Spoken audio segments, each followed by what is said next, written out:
Hello there, kia ora. Yesterday, the BSA, the Broadcasting Standards Authority, released its latest research into media harm within minority groups around the country.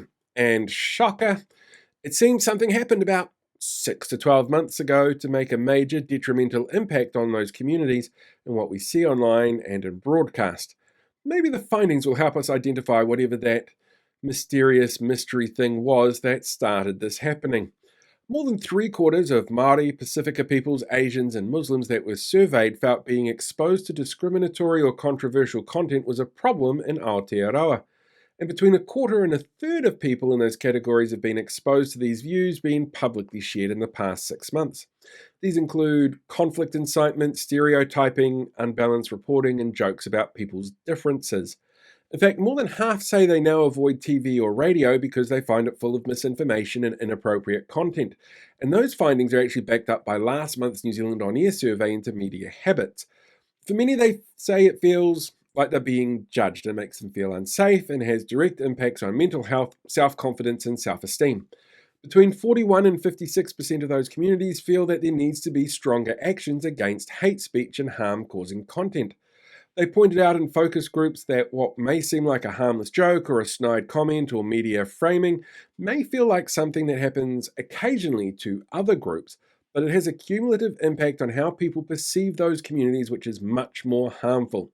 They found these cumulative impacts can normalize bad behavior and stereotypes, damage young people's aspirations, and make people feel judged and unsafe for not fitting in. And the place that it's the worst?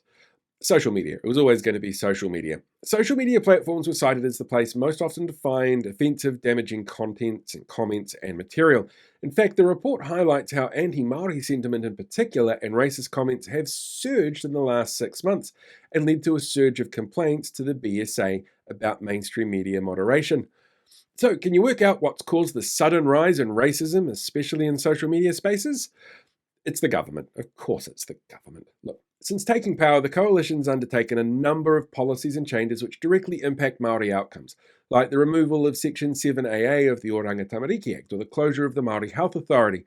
They've undertaken changes which have wider impacts on certain communities, like removing the tool from Health New Zealand that's used to create waiting lists, of which race was one small factor in a much larger equation.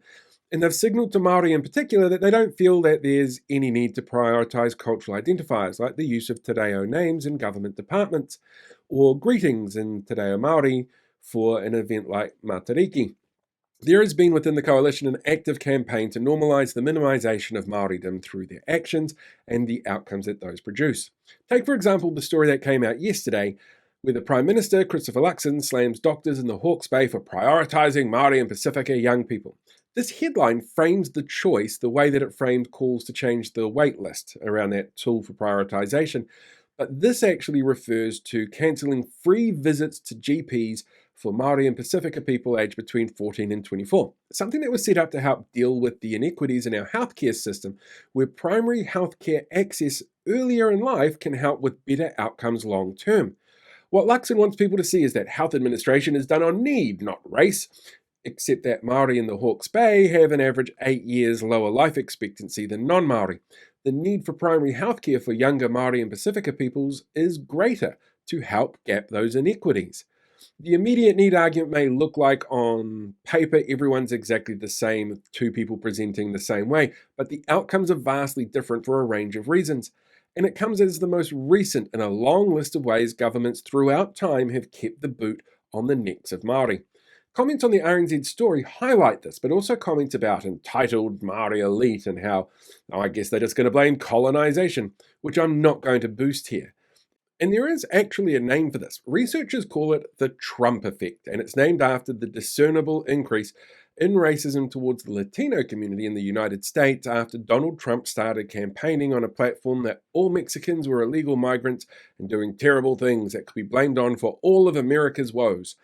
Researchers found discernible levels of racism and racist sentiment growing amongst white populations, which was made worse when those in power seen as sharing similar political ideologies didn't rebuke it.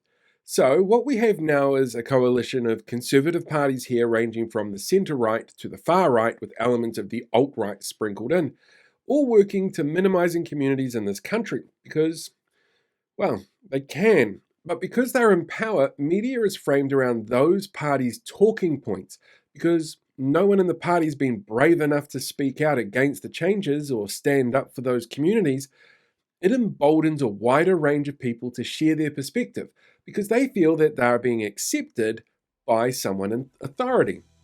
So when you see those research results from the BSA and you're watching something online or see some horribly racist comments that pop up in a comment section, you can actually see the direct result of the language this government uses and its actions towards people within those communities.